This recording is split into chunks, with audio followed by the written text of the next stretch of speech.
राज्यसभा में राष्ट्रपति के अभिभाषण पर पीएम नरेंद्र मोदी ने धन्यवाद प्रस्ताव पर जवाब दिया। इस दौरान प्रधानमंत्री ने कहा कि कांग्रेस अध्यक्ष मल्लिकार्जुन खड़गे ने हमें 400 सीटों का आशीर्वाद दिया है और हम उम्मीद करते हैं कि 40 सीटें बचा पाएं। लेकिन अगली खबर, पीएम नरेंद्र मोदी ने राज्यसभा के रिटायर हो रहे सदस्यों की विदाई को लेकर कहा है कि राज्यसभा निरंतरता का प्रतीक है। इसमें कुछ सदस्य जाते हैं तो कुछ फिर से आने के लिए जाते हैं और आ जाते हैं।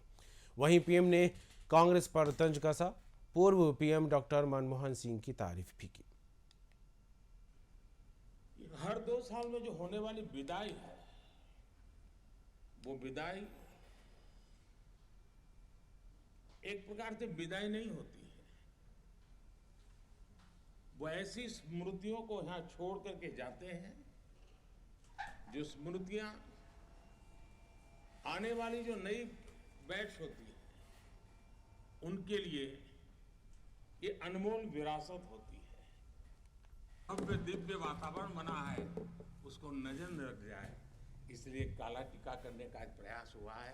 मैं उसके लिए भी खड़गे जी का बहुत धन्यवाद करता हूं, ताकि इस हमारी प्रगति की यात्रा को कोई नजर न लग जाए।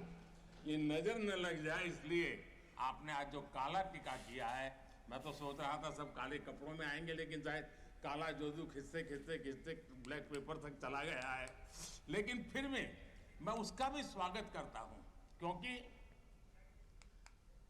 जब भी अच्छी बात होती है, काला टीका नजर न लग जाए, इसलिए बहुत जरूरी होता है। और उस पवित्र काम को, और आज जिस उम्र के हैं, उस व्यक्ति जब ये काम करता है तो जरा अच्छा रहता है। तो मैं इसके लिए भी आपका आभार व्यक्त करता हूं। शास्त्रों में कहा गया है,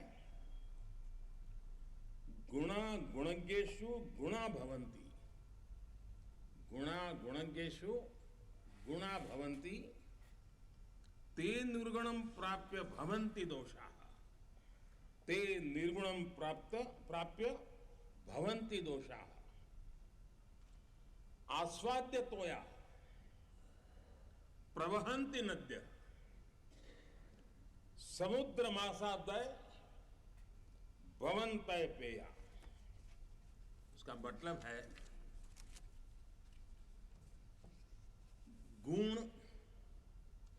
गुणी लोगों के बीच रहकर गुण होते हैं। जो गुणी लोगों के बीच रहने का मौका मिला, तो उनके साथ रहने से हमारे भी गुणों में बढ़ोतरी होती है।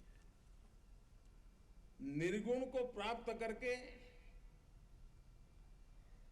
वो दोष युक्त हो जाते हैं। अगर गुणियों के बीच में बैठते हैं तो गुण तो बढ़ जाता है, लेकिन गुण ही नहीं है तो दोष बढ़ जाते हैं। और आगे कहा है, नदियों का जल तभी तक पीने योग्य होता है जब वो बहता रहता है। सदन में भी हर 2 साल के बाद नया प्रवाह आता है, और जब तक बहता रहता है, लेकिन नदी कितनी ही मीठी क्यों ना हो, पानी कितना ही स्वादिष्ट क्यों ना हो, लेकिन जैसे ही समुद्र से मिल जाती हैं, वो किसी काम की रहती नहीं है। उसमें दोष आ जाते हैं, दोष युक्त हो जाते हैं। और इसलिए समुद्र को प्राप्त करने के बाद पीने योग्य नहीं रहता। मैं समझता हूँ ये संदेश हर एक के जीवन में प्रेरक रहेगा। इसी भावना के साथ जो साथी समाज जीवन के एक बहुत बड़े फलक पर जा रहे हैं, इस जीवंत यूनिवर्सिटी से अनुभव प्राप्त करके जा रहे हैं, उनका मार्गदर्शन, उनका कर्तृत्व राष्ट्र के काम आएगा, नई पीढ़ी को प्रेरणा देता रहेगा।